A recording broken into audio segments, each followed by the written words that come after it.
sang ni le ko vela kon chon India government in ami le sa ho zo si melchi na ding thil gon mancha UID iti jing ziu hi chu adar ti chu ahin sim taw na he mi kon khat in sahim melchi na hi te in ti ti a he ji u chun e ho gam sunga de sat in dona to in chi ye jun phat I chan gai ham khat chu asuboi na he ti chun tu hin a thai na hung ki pan ki din sanga sangin nei te te ding in chua chun mi pi chu ilung kham ki tawin mi kon kharin hi chi UID hi khujung ho kila in midlife am ho kila hi ta ji chun hi chi zau lo wa hi azo tiang zong le ima cha bol the lo ding a hi in zo le cho chan ge ya issue boy ding wa hin sahim mel chi ne chu hi ding a hi ati bin hang san ta in tu yong hin ado yong aum ki de na hi sahim mel chi na a hi ding ta ta le igel nep diu chu phalo hel ding a hi chule hang san ta thingam liwa I do da lo ngai ding a hi ama wang chu anahi de lo wa hi le phachom lo wa ikisu boy mei meyo hung hi te ding jong a hi thei khi de na hi chuti hi je a chu ke ho pathen na tong ho jong mo thip chat mei mei yong chu a phadi kit boin chu ya chu tu ni jana hi epiham aum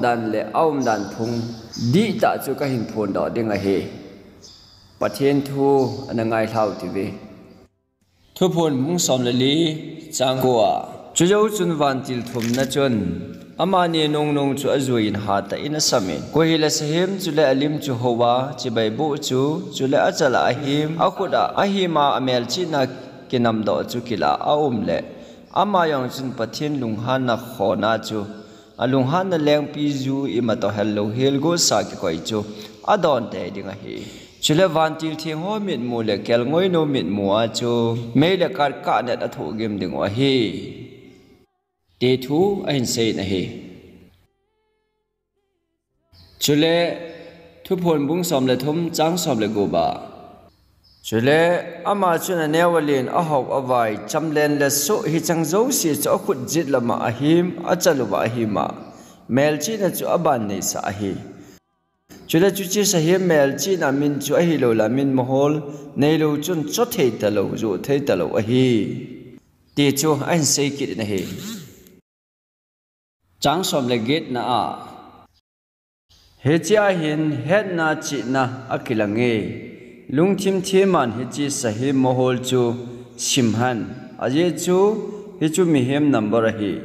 chule hi chi number chu jagub le som gub le gub ahi ahin ti chat ki de na hi chi thua sim do tengu le UID nei lo chu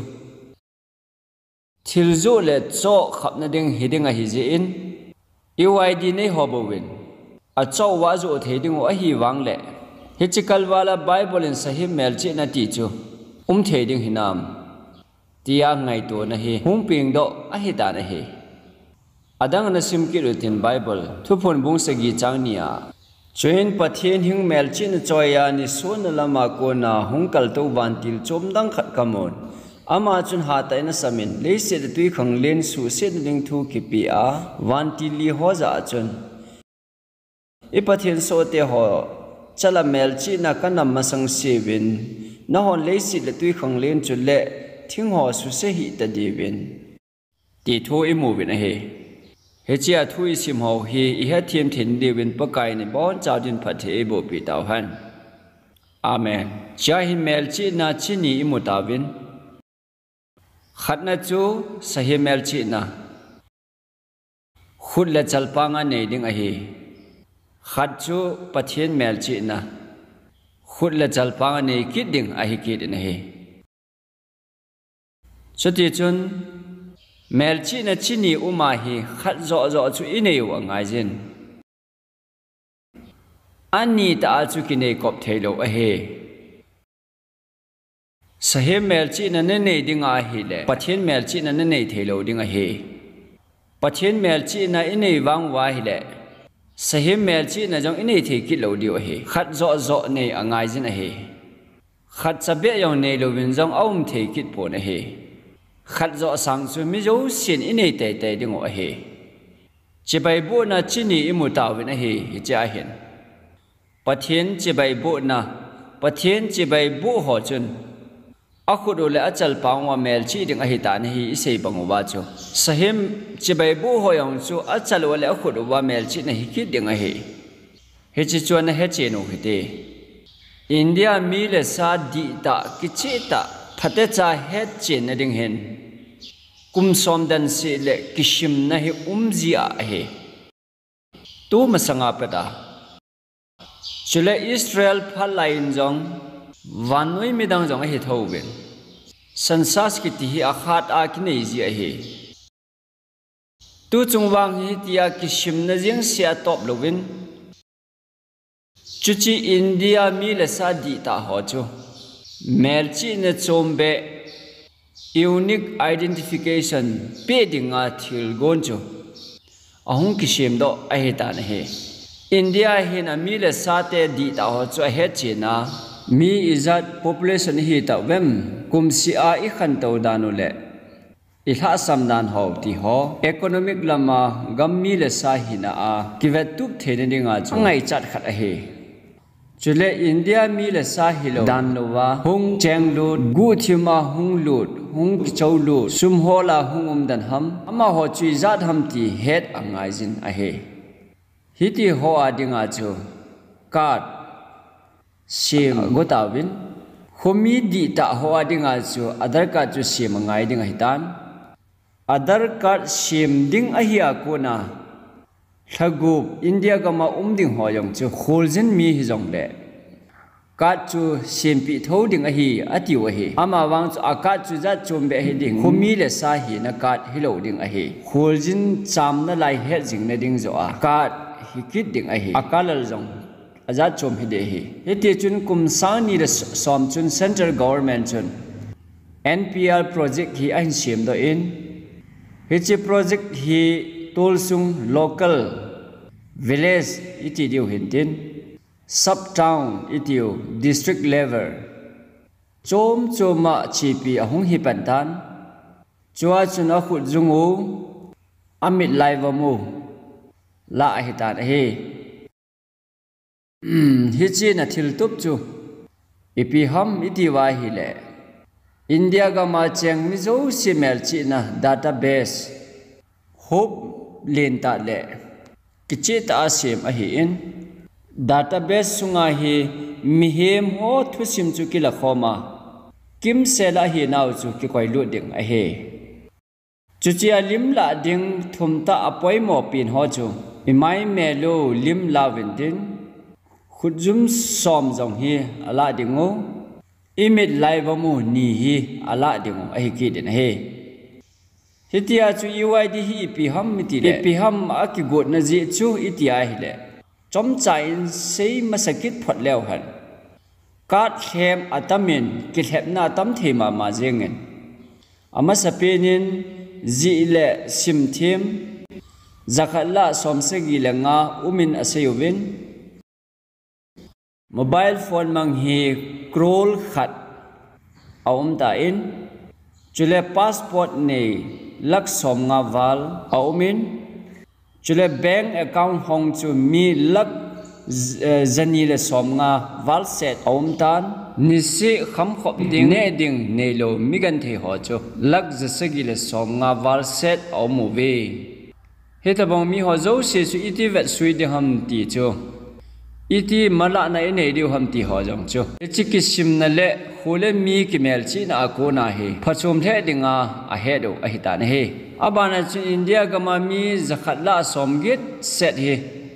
bank account hong dinga e ma hi na mel chi na identity itiu head chin na chu mumal ta het na nei lo lai a hi ben a hi hitabang ta gammi le sa le tui hi nei ki het chen the lo zi u chun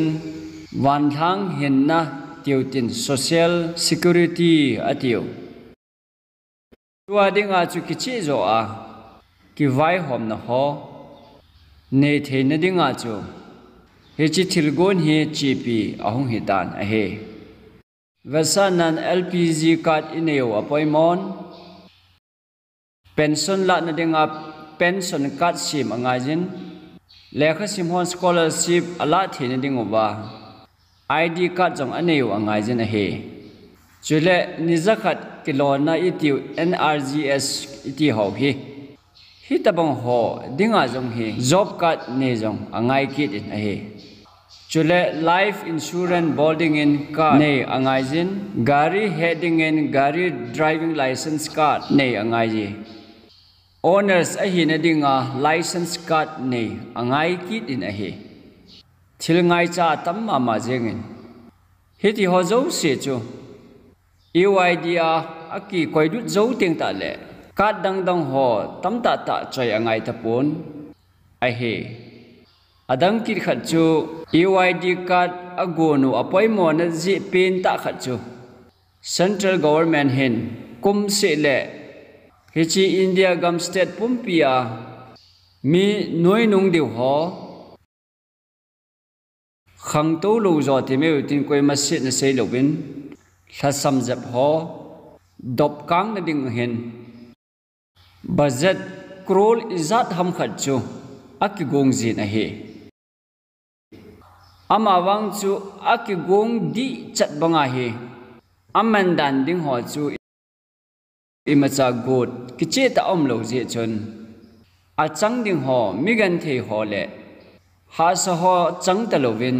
koi ham miching government na tong ne gu bol the chin ho chun kat hem ho thil di lo ta ho semin tampi pi anane gu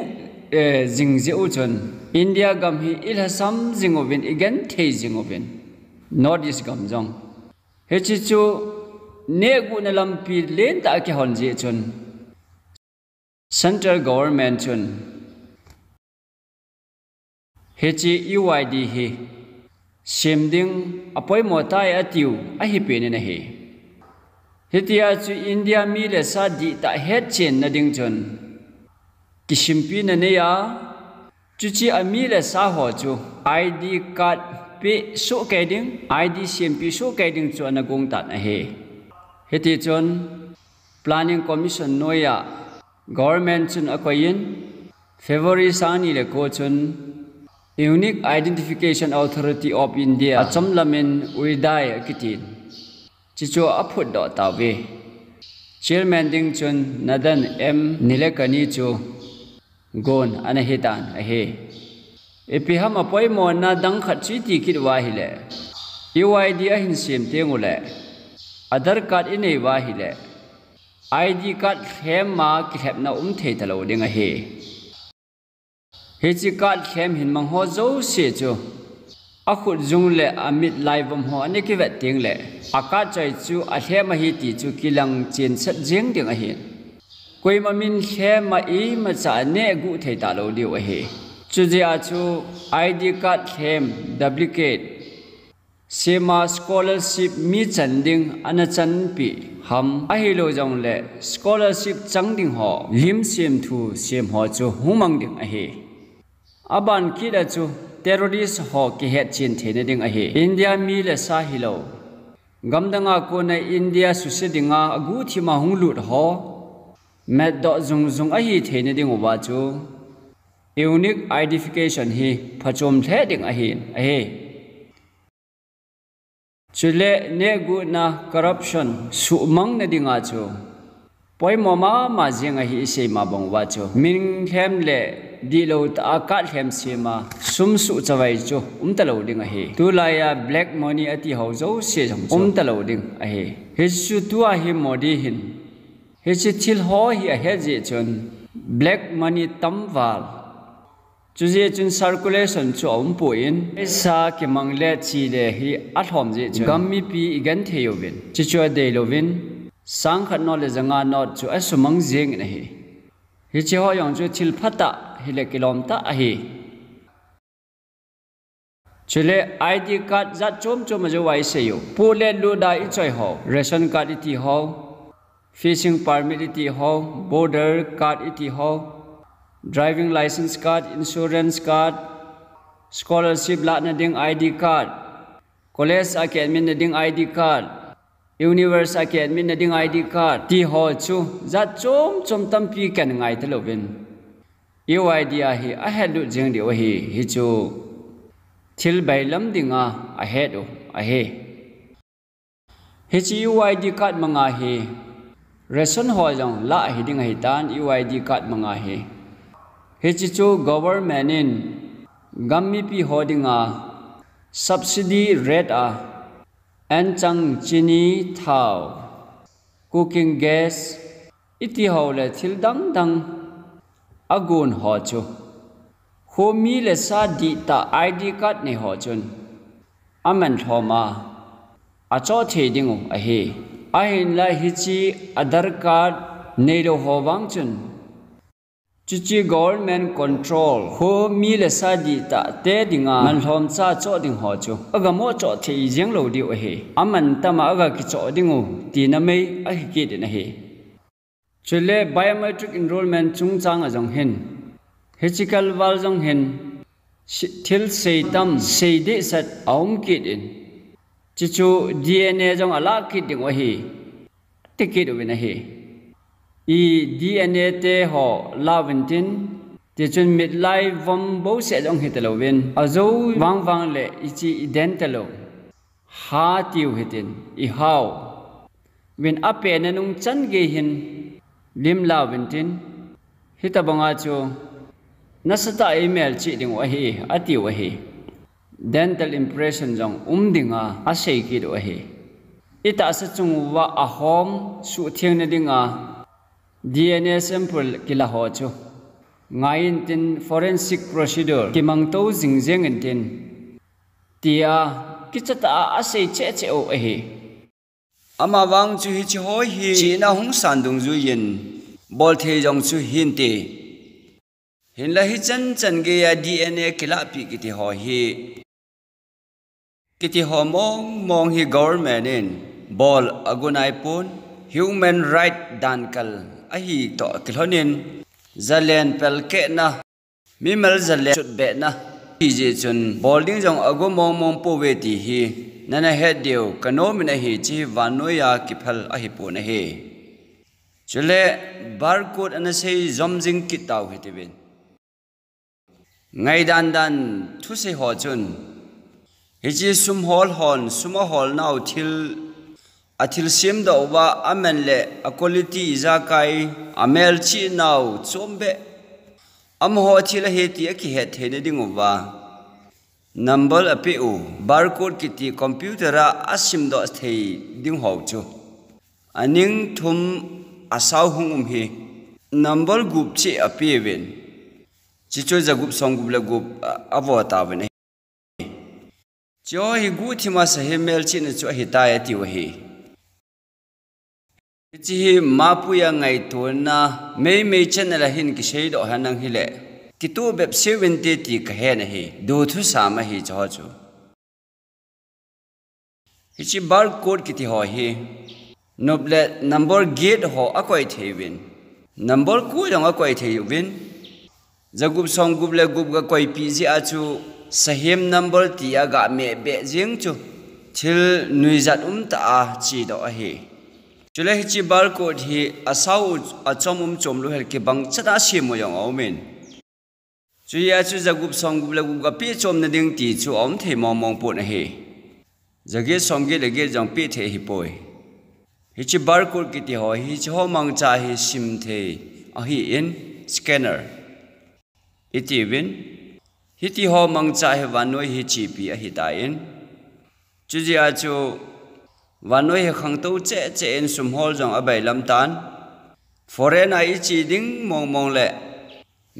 mid lai vom le khut jung mu la lo wa chu foreign chi the hi poi ti hi an heu hi ti be foreign chi jing hon ne he su ke win a hi airport a khut jung mel chi na la win dilhia konin kaleng do win zan lai pung khada ti chun london khopia kha kinga win ka khut jung mel chi na la kit on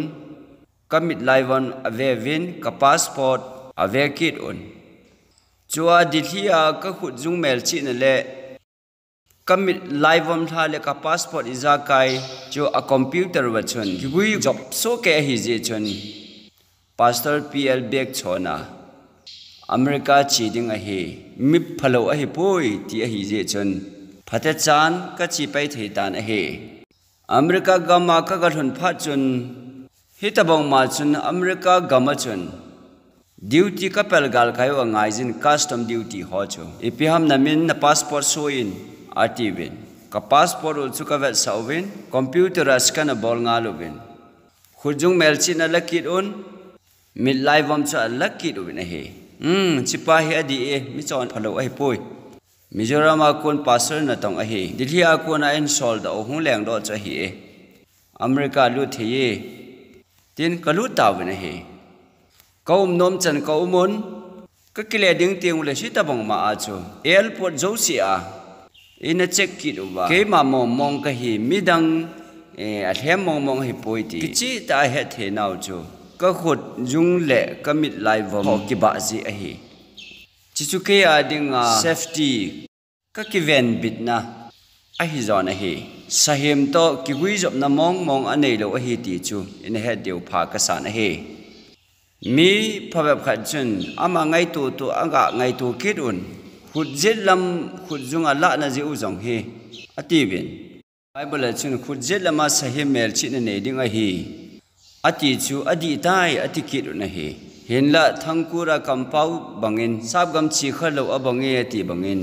het na hlom ji zo a hi bo win a hi khut veilam khut jung jong kila tho a hin khut jet lam jong a hi thowin khut jet lama akila ji aki chat ta a khut veilama kila ji aki chat lo dana sei he di chompon ki bangso ke a hi ti he ding a hi in he chi identification a ding bo a hi mihem ama mong he ti he chi na identification a hi isei ta ma bang chi passport cha hi jengin passport chung a hin visa a ki nam do jin visa lim la chu ina be pi jibin ichi nom na kho gama chun ga ki chi jin isei bangoben I khu jung mel chi na le mit lai vom chu na ve jibin a he chule tu la ya cha dinga ki sei pi ki do chu biochip hi ai ki ta na he biochip ti chu pi hi tam microchip ti chu chip neu cha khat hina ma jong le I ho biodata I hi now kim se la ki koi lut a he hi cho ta bong neu cha chu a sim thim ta wen a he chi chu ideya he le ivun ki ka yong ki koi the a he he ta bong a he a khut vun ki ka wa yong a koi a he he chi hi biochip ki mu the dan cho hi ta na he le phab kha chu chini lang ti bep khat neu cha khat pe dip dep a sim ki do win chini te ta bong khat sunga chu ikum za do ipen kumu min le house number le izakai ka le passport izakai number ho zo si address I paisa ne ho zo si chu asunga chu so ke hi ne he hitabong koi theina khop chu a hi ki ne he hiti ho chu hiu kusunga ko yu ba ta sa yong ke koi the ki he hitabong a he thamkha chu len de win a semu bin vun le ta sa ke ka a ko yun a khui bit ki do ne hi hitabong hen a hi theidan a practice ovin experiment a bolowin phabep chu atung tun zona mun ong lai ta chun hitabong hen a koi pi ki don a he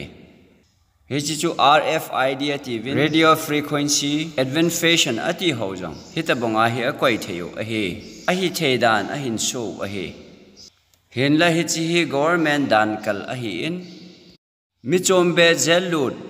mi chon se koi ham ho a thai mang de ki chat ho chu government phal na manga hitabong chip ho chu koi lut pi thei a hi be hi chi ho hi ikse ki chat pi bin tua UID a hin hitabong chu tabong chun aumin microchip very chip biochip ki ti thil neu cha kha chu an koi ding no hon la hepu winatin sahi mel chi na chu na nei su ke di o he ta mang lo chu paisa deposit the po bin tin bank a chi the po bin tin ima cha cho the ta po bin tin sahi mel chi na mong hi ding a hi ti ho in chula mit lai vam ke lai ong chu chalpang ke nei ji chun chalpang a mel chi na ki ti chu hi ding a hi tan ti ho ta bo ngai dana thu se me chu tam the jeng na hi chule healthcare Obama healthcare chu akichekit ma jeng bin a hi Obama healthcare la chu hichi RFID ETU radio frequency identification ho jo se chu koi win tin healthcare la lu jo se chun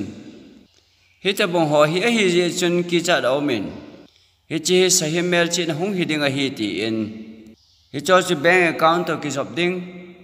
data ho jo se chu record su ke ding a hin tia se ki cha jiu a hi ma wang chu tu ni jana hi he chin ma ding chui gam sung mi teo hin thil mong hi mi se jo se hi ita san di o hi pon ata adi ikhul chil masat ngam diu a hi Obama healthcare kiti hi migan thei chombe BPL chin ho adinga shim do a hi in mi ho sa hon bol thei a hi poi chule hi chi migan thei ho BPL iti ho chu anasiemu ba healthcare scheme alu do a hi jong le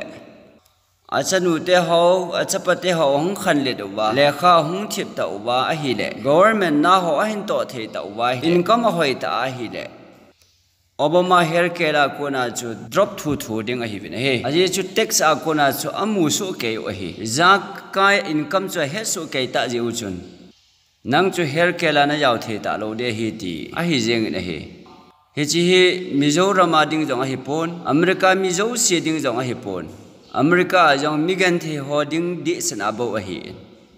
sahe mel chi na to hin ki gui job na mong anei lo a hi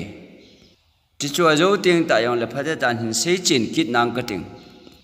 radio frequency identification le UID hi sei ma ding mong a hi poi UID ki ti chu India mi le sa ho zo sia ding a hin RFID wang cha UID masang pe a abong le akke agan chaw le asakol howa awa saw be se lo na ding le amu kit loi sal kit na di win ana koi pi chal chul ta win mi jo sen India mi lo win jong chu ji a chu ID card to hin ki bang lo a he ti heading a hin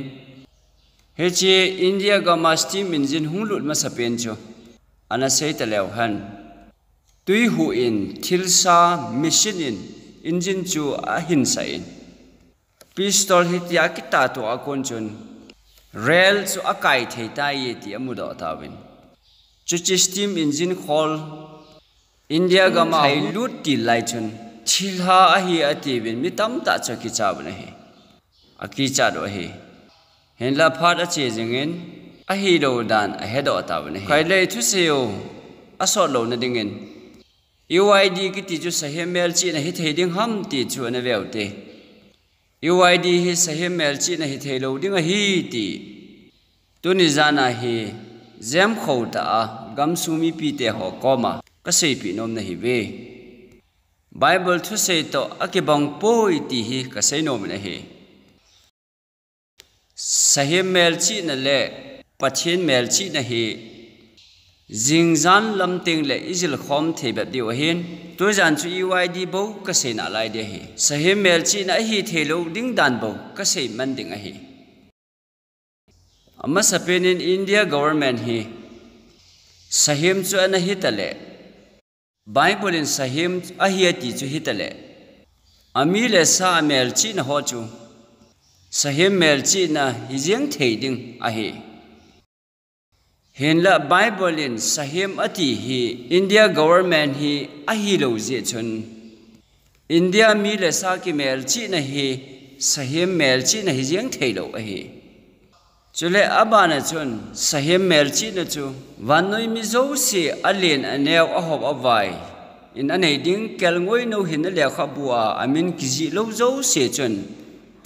anei di wa hi ta na hi UID itiu wang hi India mi le sa hoding bo hin wanoi hop a hi po na hi Mizo si jong a hope pu na hi. Vesana ni gamsung wa UID Aadhaar card isi wa hi le. Isopio Burma ko na hungjin restaurant le hotel la kilo a thakal hani sumlo hodinga sim the a hi pu na hi.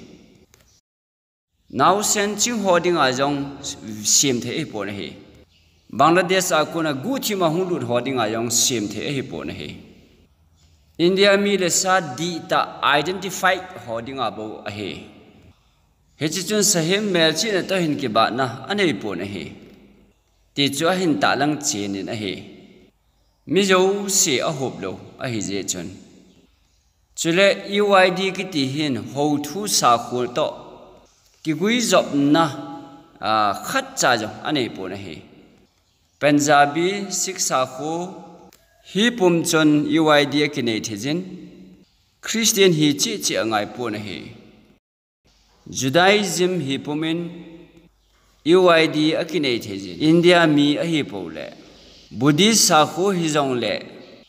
UID ane thejin a he. Christian hi pumin UID ane thejin a he. UID ki ti hin ita san naw ipathin thu hi khat cha jong asuling po na he. UID inezi uba Hindu ga hi te ding ngai chu hi le. UID chu nei ngai lo hil chi a he. UID inezi uba Christian na hi dal ha ding ngai chu hi ta le. UID chu thi na ding khop he yong le nei lo ngam ding hi na he. Hen la UID nei puma hi. Thagau thianga dim se the hin Jesu ta san jing the hin lai jin sit gal zo the hin UID kiti hichi vanoya mihem ihi sung sewa chu. Ichen na government sunga ikhusa na sungu ba. Ta salam thila ke ho mat na le office a ke ho mat the na ding le. Thil bailam cha ke ho the na ding a. Ki go nga bo a hi in. Thagaw lam thil to ki gui job na anei pon a he. Hichi chu I he cheno a ngai jin a he. Hiya chi chi ke hlep na mei mei a hi in. Bible het him lo ho in. Thili piham khat ama ho ngai lung su to ho chuan sei ji bin a sei ki chat me me yo a hi bo bin hi chuan a mel chi cha khe on lang UID nei pumin ipi hi jong le idei dei chu theu bin UID nei lo hon jong paisa nei u le bazala adei de ki cho thein a he ama wang chu UID anei lo wa hi le Aadhaar card anei lo le India mi le sa te dinga government in subsidy rate a control and chang chini thau tui amman thoma api ho chu chang thelo ding a hi ti na jeng a hi bo na he chule mid life vam kila hi sahim mel chi na chalpanga ne na ding chu ana hi tale a hi ti na wang hi lovin India gama hi mid chang nei lo Mizoram mihim sanga tamzo au movin ahe. Ama ho chun Jesu yong hepo win. Krista yong ata san po win ahe.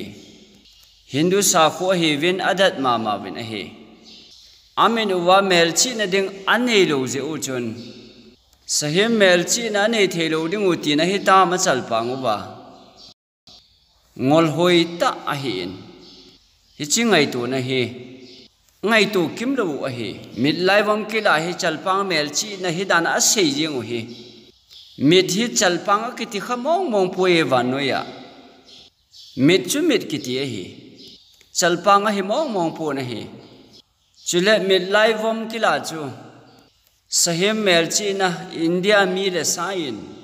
Mizoram government mangin computer mangcha imid lai vamu ala u hi Sahemin email chi na ding uchu ana hita le chalpanga mail chi na ding chu ana hita le a hi ti na wanga hi pon pathen mi te chu chalpanga mail chi ding tho I hi win pathen mi te mit live om chu koila ding hitan tem hang pathen mi te mit live om hi ko ha ma hung la dinga government na hung la ding hi dem midlife am kila chu chalpanga mel chi dinga hi le hi chan ge chu ngai tu ngaya a he chule hi chi khut jung lim kila chu chule khut jung lim kila chu fingerprint ta chu khuda mel chi na ding ana hi khale India in computer ra ilim ala u hi pathian mi te khut le chala mel chi na ding hi koi computer manga pathianin ahung la sa ding hi dem chujia chu hi chingai tu na hin thagau lam thil angai tu phapu ve UID hi sahim mel chi na hi ti a ana se jing jeng ho hin kapau hi ngai ma daw han lang Bible pathian thu thagau hi na amu phalo tina me a hi zona he pathian thu hi thagau a hi in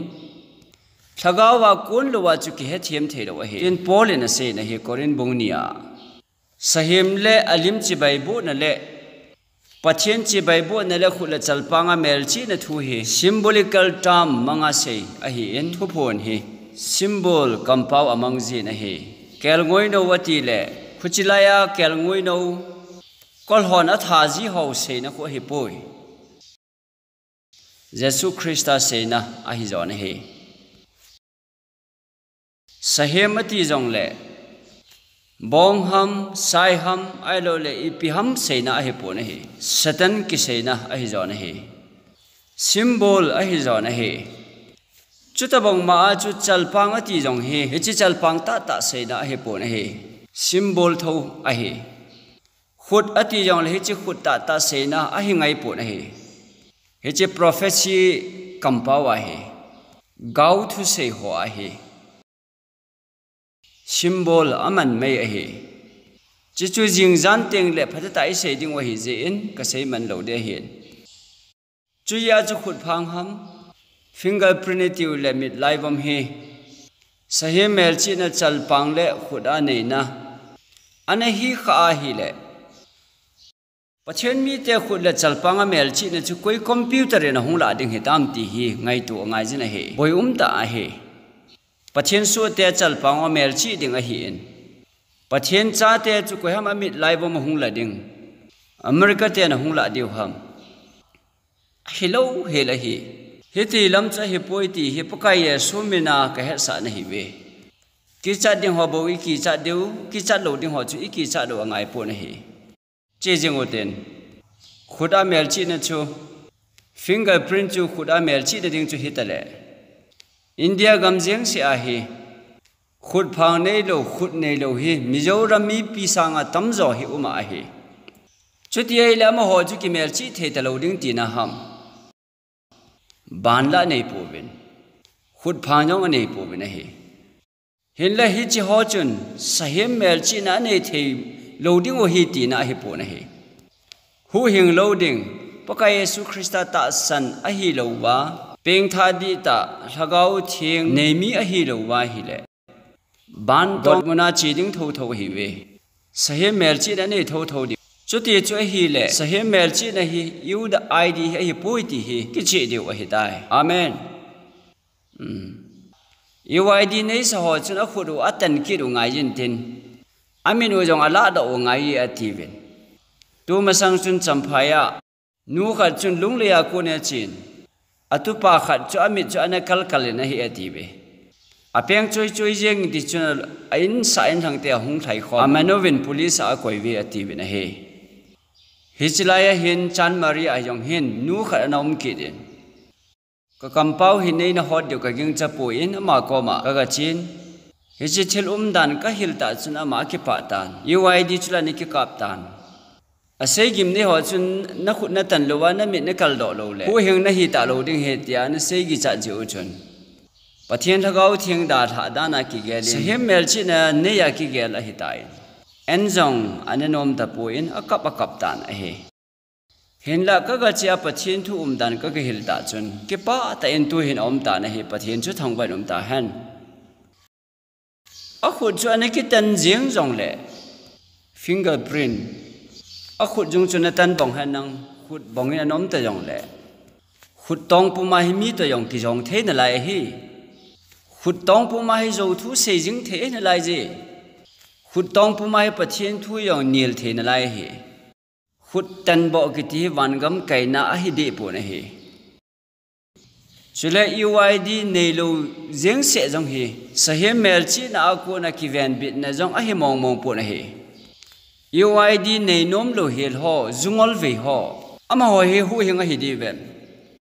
UID nei lo helin jong corruption a ki bol thei na hi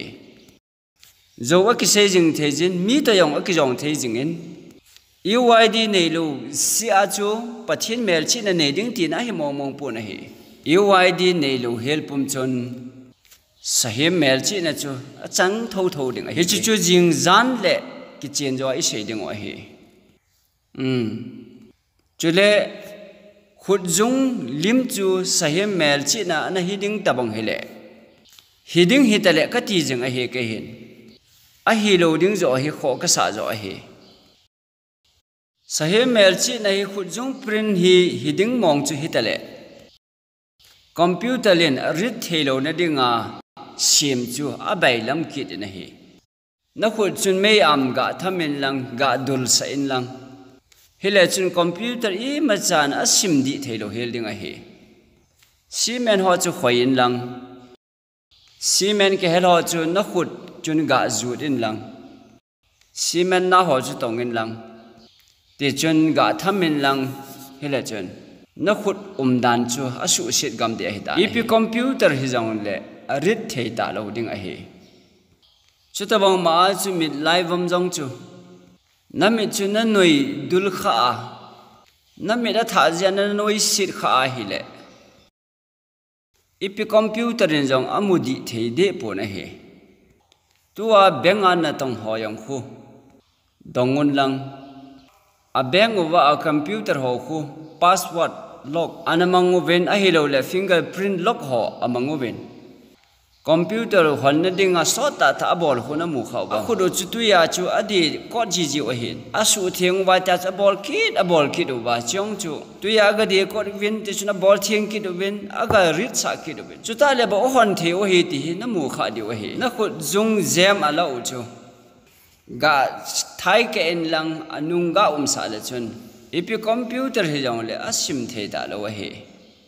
ki chat na ding khat cha jong om po na he ki chat aum lo hil na hi ka za chat na zo hi chu ta bang a chu biochip ki ho yong chu hi chi bun ki ka hi ki koi the mong a hi a koi chu ana koi chu hi ta yong le chu na de phat le na la do the a hi se chai in ti chun song chu ga khen se le chun sahem mel chi na ne lo ti na hi jing na hi ipi computer ipi antenna hi jong le amu phatapon amu theitapon na hi chute banglom lo ma chu satan hi ngol hi pui golte ho sahem mel chi na hi ID card na ki koya ga men sa me thei ding sim lo ding hi na tha mang sa ta ai le I na ti di tam sahem mel chi na hi khi sa mang thei hi pui khang do tau te pathen mi te ho thagau thiang ki hil na hi pomjo tau hi te so pi te ho bible hi sim jing uti ve chuye chuni cho me hin boy pu te ti hi ka hin sei no ma hi UID nei lo ji a lungmon ding a hi po na hi wan noi hi pathenin zanin ei khanoven pathen hing mel chi na le sahem mel chi na a hi zo se hi ei khano a hi tua Roman Catholic Presbyterian Baptist Seventh-day Adventist UPC kiti ho hi pathena khu lo hi kelngoi no nungzui ho le sahem nungzui yen pathenin ei khanu ben hi hobung Paul denomination tina hi ema va mudung zuya Jesu Christa ta sana ping tha a thagau thing pui hoina changa ema va mudung zui zo sia adi zo si hoi zo sia pha zo si zop nom hobung tina hin om su ke jina hi tabong mi ho chu mu thelo hobung tia min vo a hi ve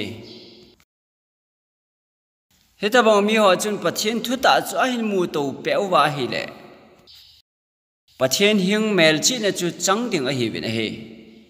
hobung tina mi zo se peng tha lo zo se chun thagau thing chu anei lo je u chun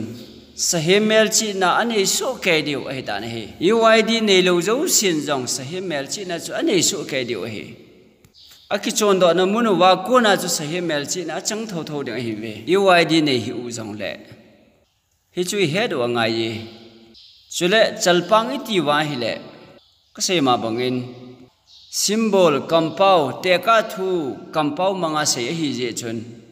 he chi I chalpang ta wa zagup song gup le gup hung ki ji ding hi a he poi ti hi ita san ding o hi thu phon hi prophecy ativin thil hung wa ding se na a hin thu phon bung som na sagi changli changa chuna simotive he chinu mai no chun pon sat nup le pon san thip asilin sana kisung mandam jeng le tui ko changin a ki jamin chile khut a chun thil thet ta le azon than hoina be nen dim set sana khon khat a ki chai na he chile a chala chun hi chimin hi a ki shune thugil babylon khopi chung nong wanoi le sit no ti ho le thil thet ta ho nu ti in hi chin no ti zo ati hi hobung chi di lo se na chu a hi in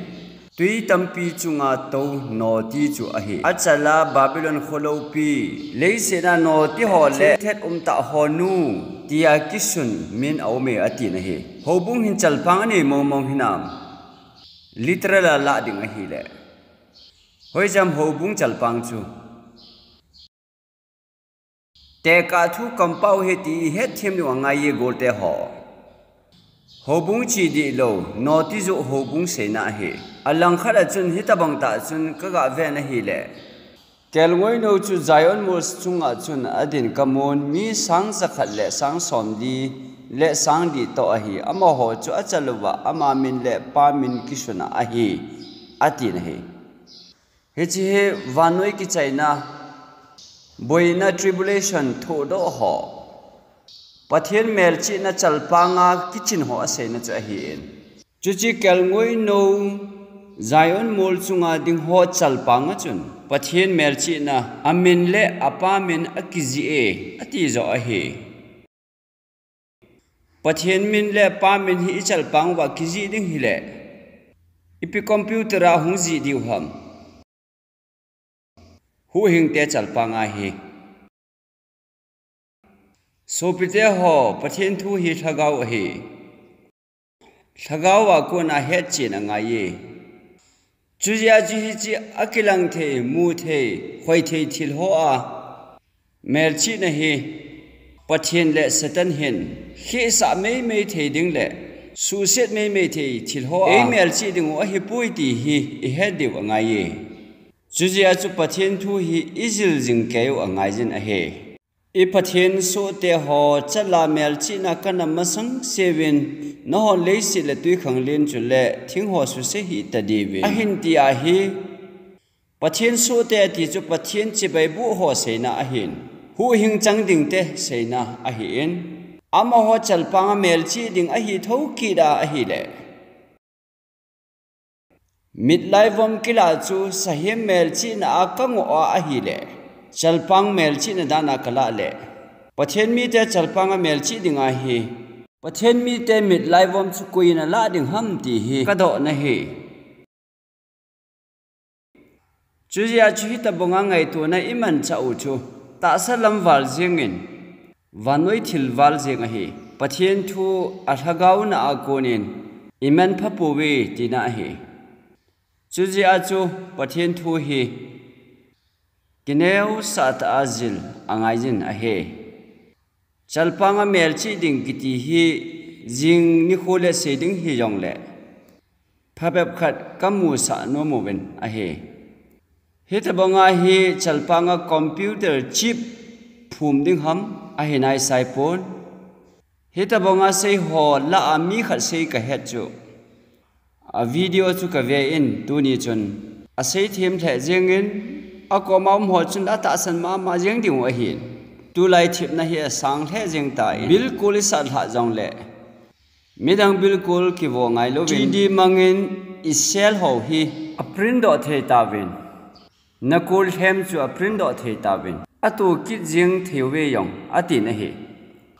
chule tu lai vanoi hi akhang to ta chalpanga ga mel chi ding jong hi achom be a gaji khal khala ngai po in hiti a hi laser mangcha hita he ga ti zat zat wa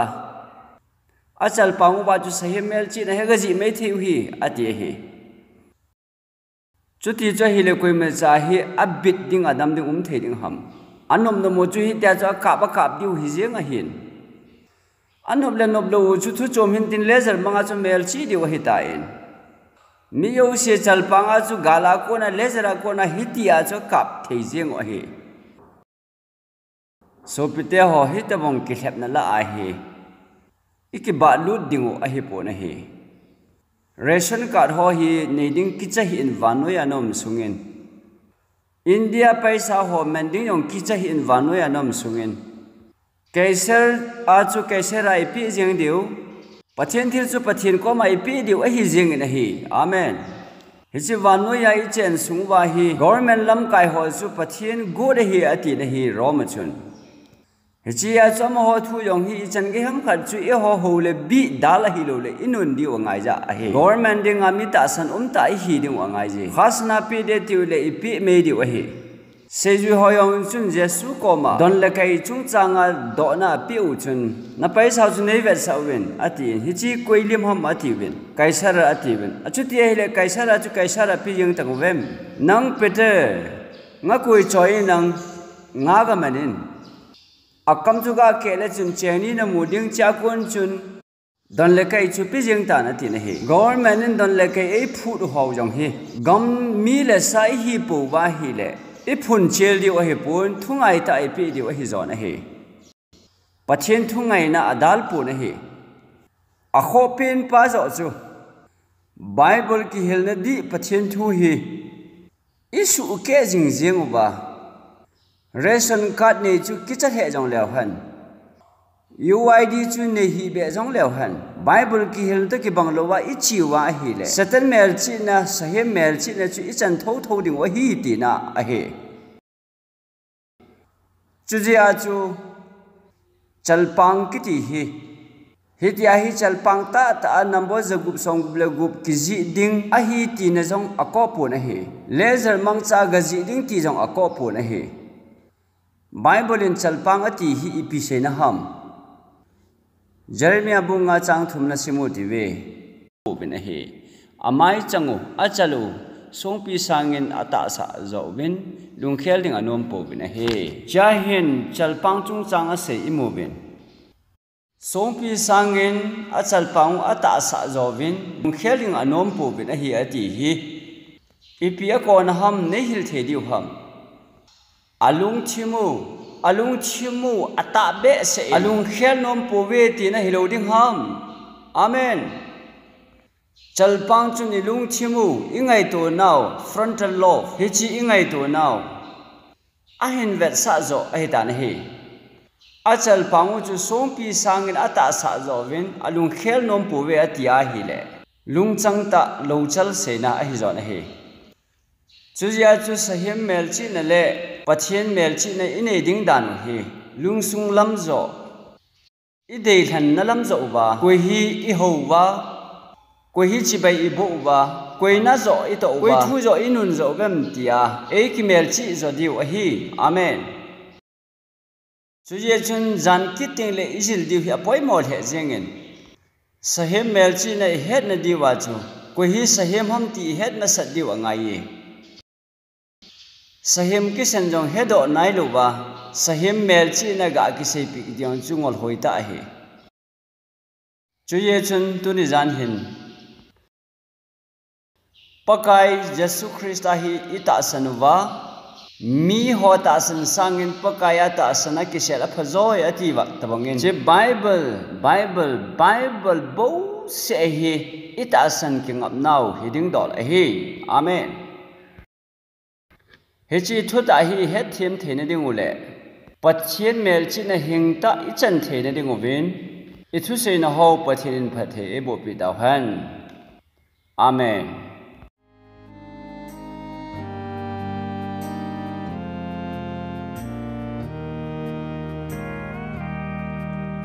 Lời xin luôn khoa gì cũng ngã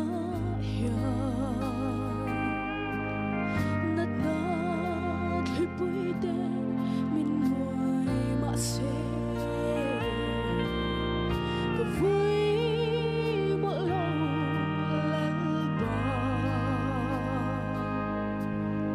mi sing siam chana khodur angayang hiya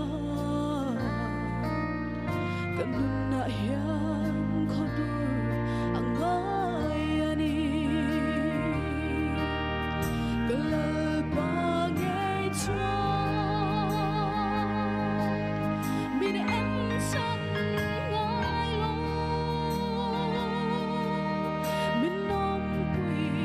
đánh chi min căng san ngai lo min tham quan rèn chi tha phan ha vi karin chan lal ban min tha tham ngai lo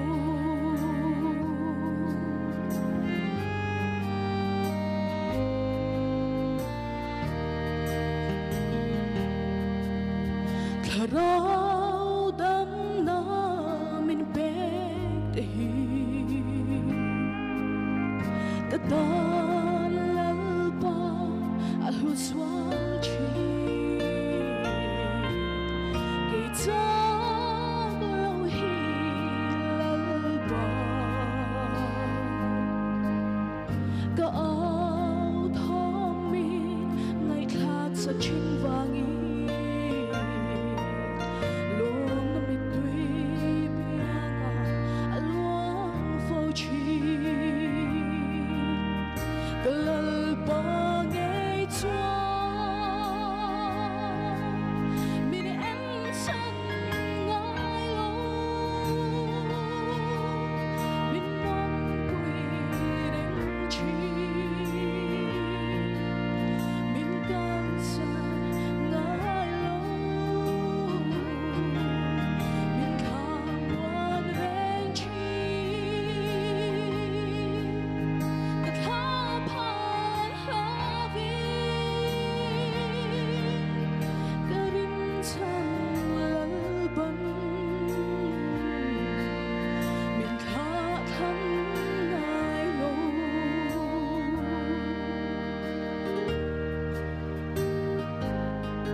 min ca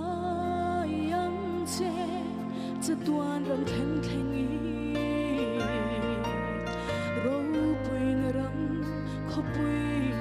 moi a chwa kalal pa nge chwa min em sam ngai lo min nom pui reng chi min kan sa ngai lo min tham buồn reng chi ta tha phan ha vi ta rin chan lal ban min tha tham ngai lo ta rin chan lal ban min tha tham ngai lo